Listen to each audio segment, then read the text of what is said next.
a ciência moderna consegue demonstrar. Somos um aglomerado de átomos. Quais são as implicações disso, né? Então você começa a refletir, chega às conclusões que eu já mencionei, o livre-arbítrio não existe, somos só mais uma espécie em meio a muitas outras, não tem nada de intrinsecamente melhor e de valor, né, a respeito do homem, ele é tão bom quanto uma ameba.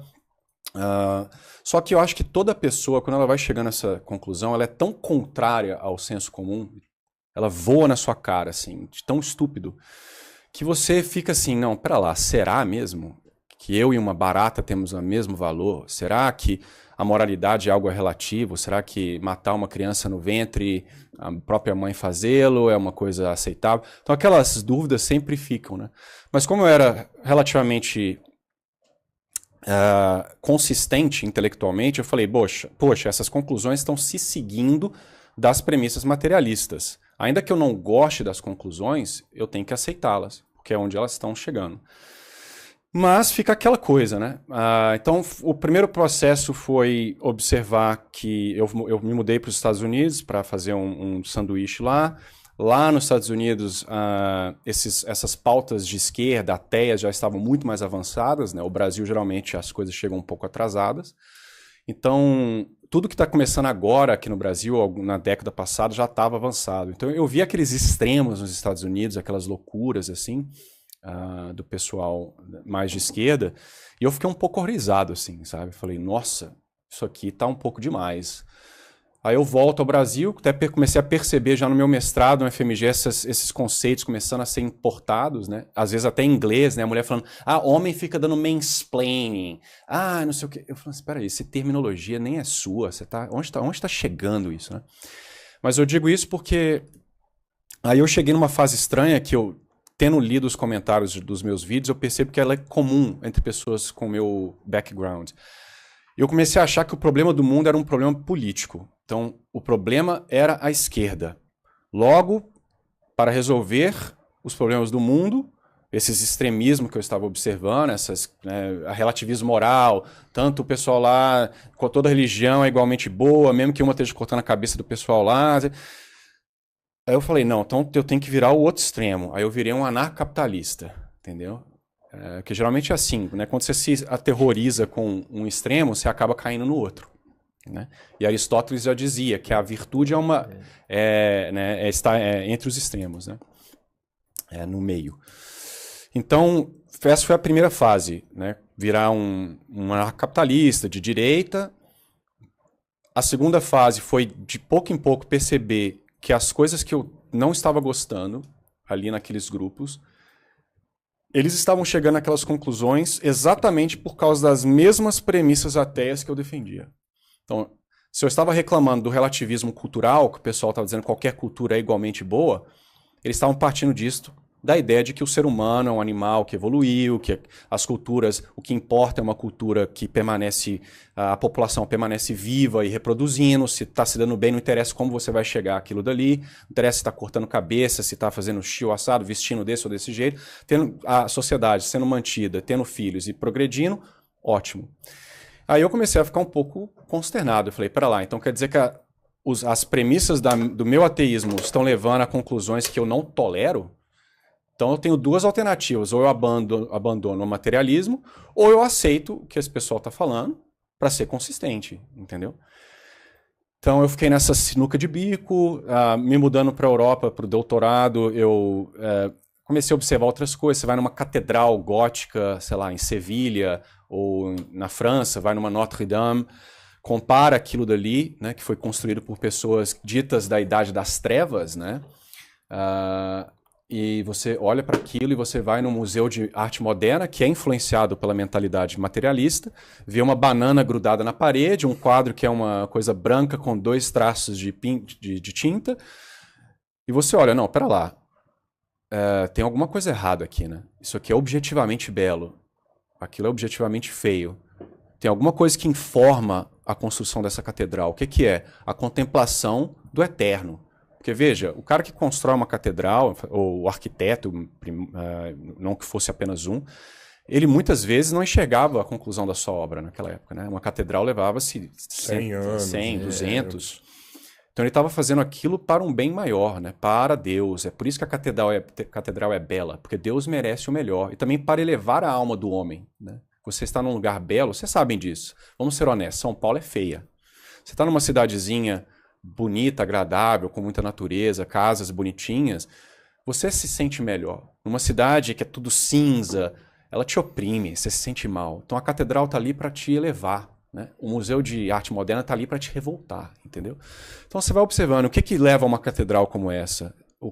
Eu estudei na Universidade de Oxford, uma belíssima universidade. Quem criou a Universidade de Oxford foram os católicos. Né? Quem inventou o orfanato foram os católicos. Quem inventou o hospital, né, os hospitais modernos e o orfanato moderno, como assim os conhecemos, foi a Igreja Católica.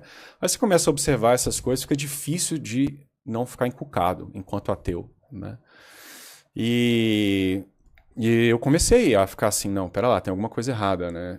Mas eu não queria passar a acreditar em algo que para mim parecia bobagem. Então eu comecei a ficar meio que cristão cultural, assim.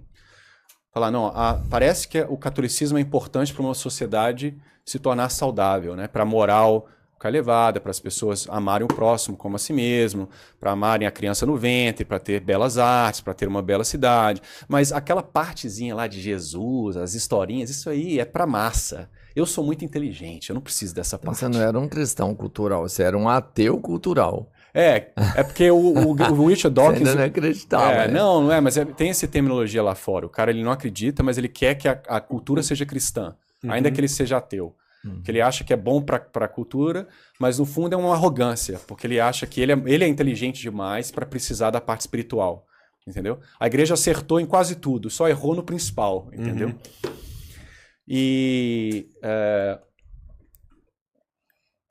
Então foi esse processo. Acho que a última parte, quando eu já estava com essa mentalidade assim, né? Veja, eu vivi uma vida de loucura, assim, né? E eu tinha, tecnicamente, tudo aquilo que as pessoas dizem, principalmente para o universitário, e é importante que principalmente pessoas jovens, né? Você entra numa universidade, se você vem de uma boa família, por exemplo, um jovem erudito, um jovem educado, uma pessoa virgem que nunca usou drogas, ele vai ser massacrado na universidade, né? Ele sempre vai ser... você é um idiota, você não pega mulher, você é um idiota, deveria estar festejando, cheirando pó nas festas, pegando 5 mulheres pro final de semana, tem aquela pressão, né?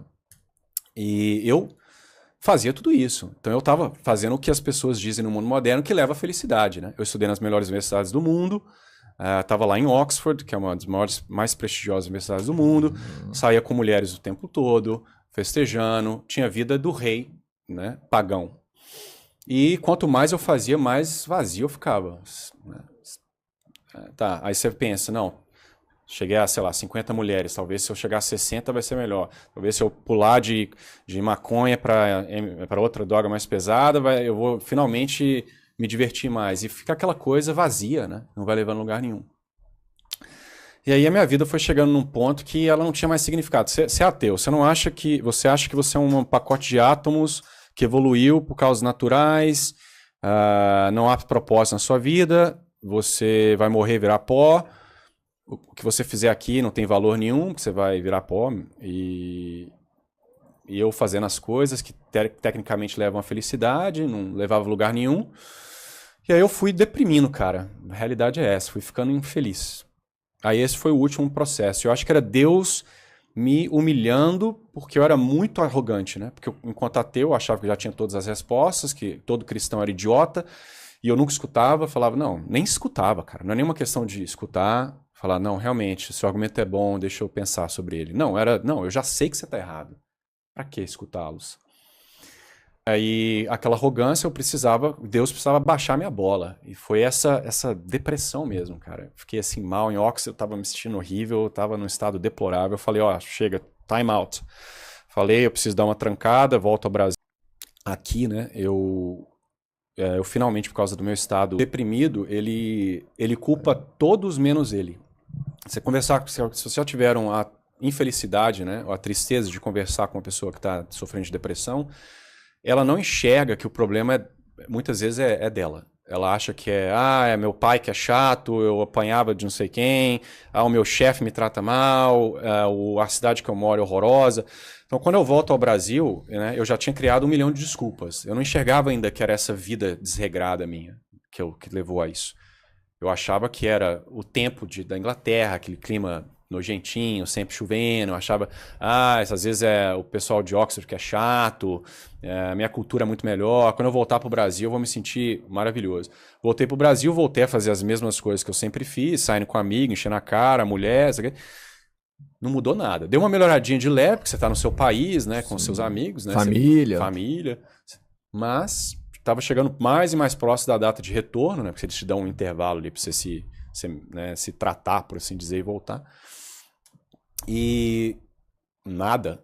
Eu tava tão pra baixo que eu falei, tá, vamos conversar. E aí eu conversando com essas pessoas, cara, nossa, eu pensei assim, meu Deus, isso que era o pessoal burro que eu achava, que era o cristão. O padre me deu uma aula, né, mostrou os meus problemas, falou, olha, cara, você está sofrendo de uma arrogância, você tem uma prepotência enorme. Ele me citou o filho pródigo. Eu não me converti por causa disso, mas aquilo ali já me deu uma abertura. E antes de voltar, minha mãe e meu cunhado me deram livros de introdução à filosofia. Um do Edward Feser, A Última Supetição, que é inclusive batendo em neo-ateu, ele é um católico tomista, né? Que segue a filosofia tomista São Tomás de Aquino, e um lá, a do Morty, eu não lembro o nome dele agora, de Introdução a Aristóteles. E aquilo ali, cara, transformou a minha vida. Porque, veja, eu jamais abraçaria o cristianismo por uma muleta emocional, né? Que é o que o ateu vai me acusar. Ele vai falar, ele converteu porque ele estava deprimidinho, ele queria uma muleta. Não, eu jamais faria isso. Inclusive, foi a razão que, apesar de eu ter virado um cristão cultural, eu nunca abracei o cristianismo, porque eu não acreditava nos dogmas. Mas eu não tinha o que colocar no lugar. Mas quando eu leio aquela filosofia, né, perene, cara, eu falei, isso aqui explica muito melhor do que átomos movendo no espaço, o materialismo, tá? E fui lendo aquilo, me explicava muito mais a realidade, fui estudando igual um maluco, volto à Inglaterra, começo a sair com pessoas que pensam mais parecido. Teve muitos momentos que Deus agiu, por exemplo, uma vez eu estava lendo sobre Aristóteles, tem a parte lá da ética, né, de Nicodemo, sei lá, em português. Aí eu percebi, cara, eu não fazia nada virtuoso, assim. Eu não saía de casa fazer uma caridade, eu vivia pra mim. Era só eu. Que eu vou beber hoje? O que eu vou fazer hoje? Se eu vou pisar nas suas costas pra me divertir, ótimo. Falei, aí, primeira vez, cara, lendo a ética, eu falei, eu quero fazer uma coisa boa hoje. Pela primeira vez em, sei lá, 20 anos, eu vou sair de casa com o objetivo de fazer uma coisa boa. Aí eu peguei minha cachorra, fui levar pra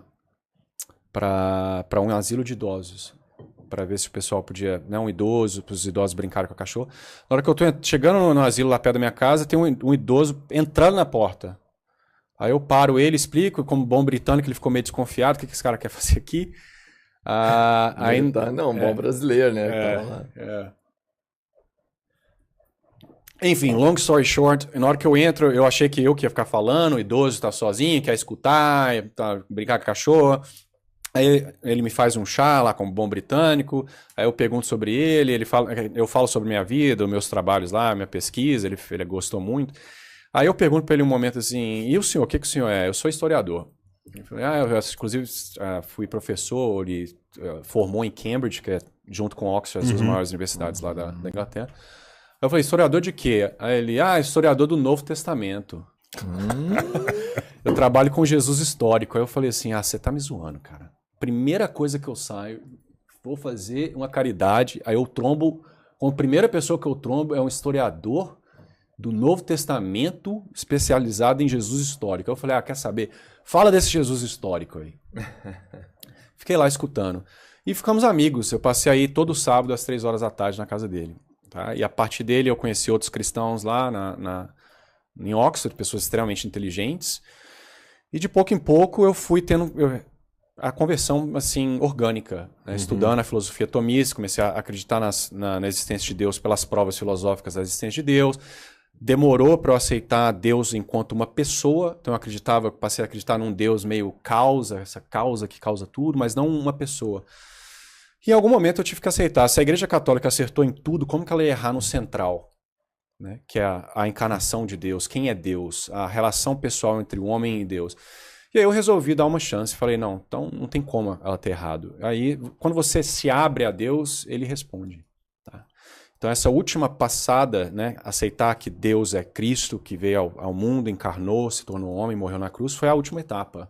E foi difícil. Até dentro do meu quarto, para fazer aquela primeira oração, ajoelhar, eu assim, nossa, eu não vou fazer isso, que coisa horrorosa. Tô falando sozinho na minha cabeça. Mas assim que a soberba abaixa, porque Deus ele resiste o soberbo. Na hora que você abre, é humilde, abaixa aquele ateísmo arrogante, fica dócil à verdade, Deus te estende a mão que estava sempre lá, você só não enxergava. E aí a coisa foi...